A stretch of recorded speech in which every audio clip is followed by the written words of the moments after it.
Hello everyone, welcome to Tutorials by Decade. My name is Decade, and in this video we are going to work on getting our camera and our room partially set up.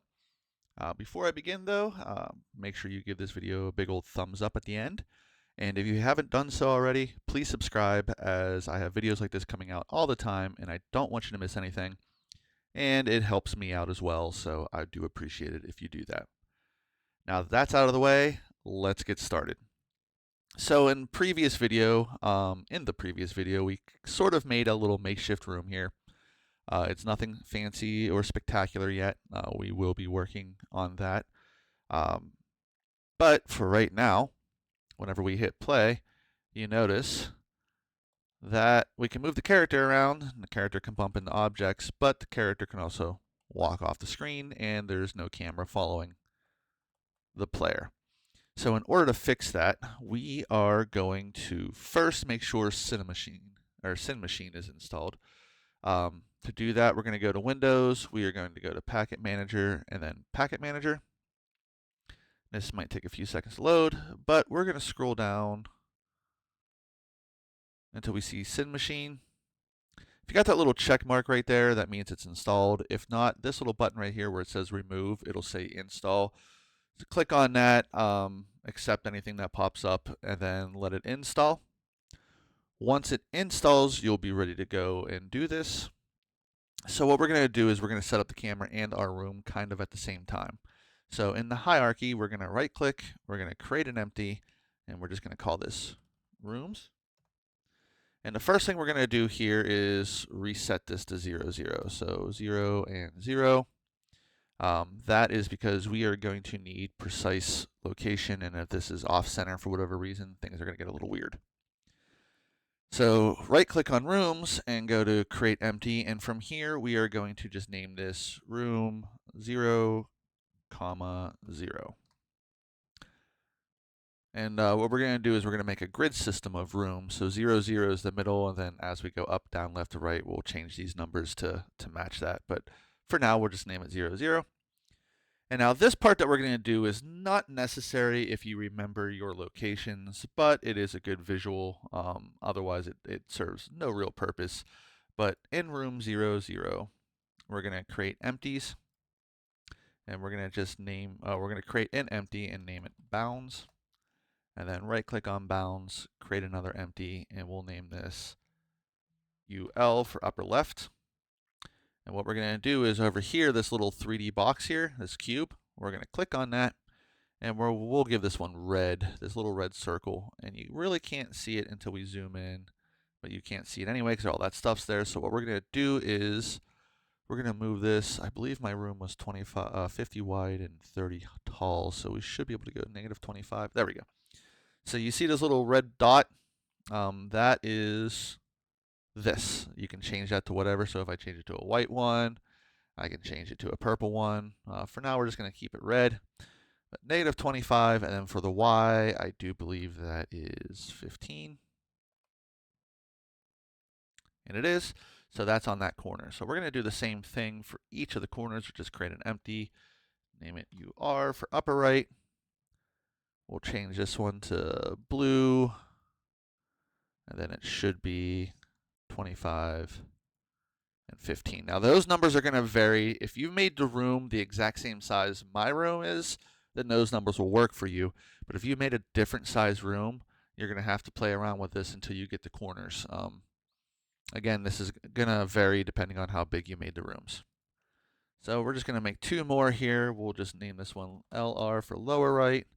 We'll give this one a yellow one. We'll also do 25, but -15, and that should put us right down there. And then we'll do this one last time for lower left. We'll give this one, oh, I only want to view that. We'll give this one purple, and we'll do -25, -15. Again, this is just for visuals, but you see our 4 little dots. What we're going to use those for here is to bound the camera. We'll do that here in just a minute. But first, we want to add the camera. So we're going to go to room 0, 0. We're going to right click, You should see this Cinemachine thing here. All these options are going to pop up. We are going to go to targeted camera, and we are going to go to 2D camera. And we're going to name this 0-0 camera. So you'll notice some things have changed. The camera is like massive. We don't want that because it does the lens based on how zoomed out you are. So over here in lens, if you click this little drop down, you see all this stuff here. All we really want to do is change the orthographic size. And for me, it's going to be 6. So if we go to game view, perfect. As we talked about in a previous video, 6 to 8 is ideal. You don't want to go too far out, because if you go too far out, your character starts getting a little too small. And you don't want to go too close, because then it's hard to see enemies or anything on the screen. And then next thing you know, your characters or your player's dying, and they're going to complain. Ignore her.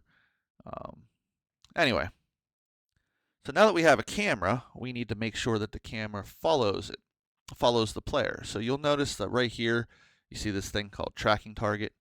Well, it's just tracking the room because we made it a child of the room.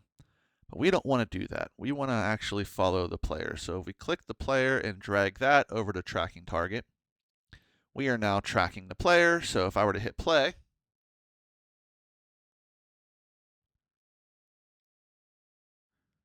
we now have a camera that follows the player around. Now, as you can see, we could just walk right out of the room and keep on going and all that other fun stuff. We don't want the camera to do that. So we're going to change a few things.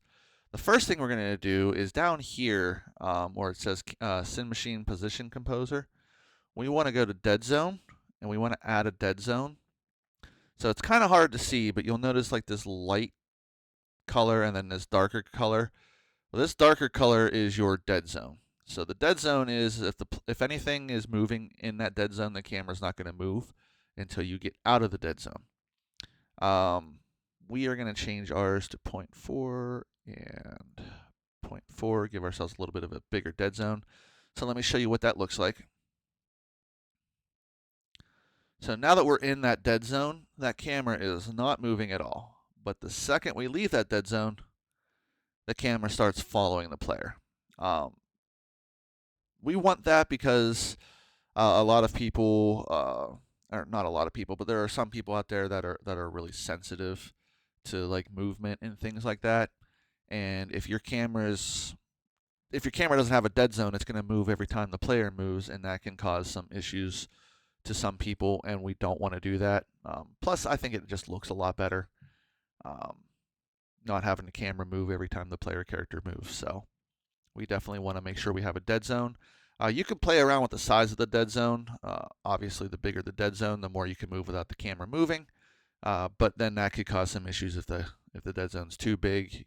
The camera might not move to the players closer to the edge, in which case, again, player's not going to be able to see what's coming and could get attacked by enemies and die really easily, and we obviously don't want that. But now that that's set up, the other thing that we need to do is add a bounds for the camera. In order to do that, right here where it says add extension, if you click on that, you'll see all these options. We want to add the Cinemachine Confiner 2D. So whenever we add that, it's going to add this little box down here, and it's looking for the bounding shape. Well, right now we don't have a bounding shape. So what we're going to do is we're going to go to our room 00. We're going to add a component, and we are going to look for the polygon collider. Now, as I already did this for my little test before I did this. So you want to find the polygon collider 2D. So when you click on that, first thing we want to do is make it a trigger. If you don't make it a trigger, it's going to mess a whole bunch of stuff up. We don't want to do that. So make sure you make it a trigger. And then down here where it says points, we want to expand that. And then paths, we want to expand that. And then element, we want to expand that. Now here you'll see size. Now, if your room is different sizes or L-shaped or whatever, you're going to have different points. But if you have a square or rectangular room, you're only going to have 5 points. So what you're going to do here is you're going to change this to however many corners that you have in your room. For this, because it's just rectangular, we only have 4, so we're going to change that to 4. And then you're going to see these elements. Now these elements should align with the corners of your room. So remember those bounds that we made earlier? This camera should be in that room. There we go. But remember those bounds that we made earlier, our little colored dots here? That is the corners that your camera should be on. Or that your room point should be on. So for instance, this first one is -25 on the X and 15. Oh, why didn't you type? There it goes. 15 on the Y. You notice this little line kind of dragging all the way up to that point? Well, you'll notice if I do this next one, 25, 15, we now have a triangle shape.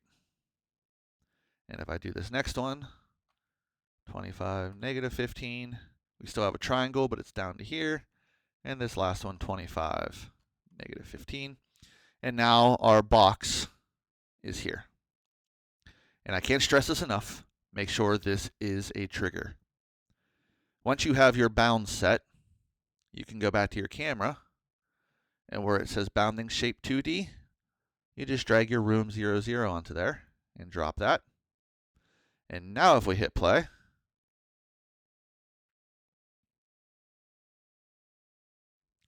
everything still works the way it should, but if we try to go to the left here, once the camera hits the edge, you'll notice the camera stopped. The player can still move. The player can still technically walk out of the room. And everything works. We are bounded in. So the camera will never leave this room. No matter how far the character goes out of this room, the camera is going to stay in this room. Now, right now, since we only have one room and we have 0 bounds to keep the player in this room, that obviously is not what we're looking for, but we are setting up rooms for the next video. So we're actually going to be doing this again and again and again a few times until we develop a few different rooms that we can walk into. But for now, I'm going to end this video here. You do now have a working camera system that will follow the player around. The camera is bound to the room and will not leave that room, no matter how far out of that room the character goes. And in the next video, we will actually make some bounds for the player, so the player just can't walk out. We will leave some openings for the player to move into a different room. We will add some more cameras, and we will add some transitions, so that way the player can transition from one room to another. And we can start building our overworld. Now that that's all out of the way, if you have any comments, questions, or concerns, feel free to hit me up in the comment section below, or if you haven't done so already, join us on Discord. The link is in the description. If you liked the video, make sure you give it a big old thumbs up. Again, if you haven't done so already, please subscribe, as I have videos like this coming out all the time, and I do not want you to miss anything. And it does help me out, so I will not complain if you subscribe. I will appreciate it. But as always, thank you. Have a good one, and I'll see you in the next video.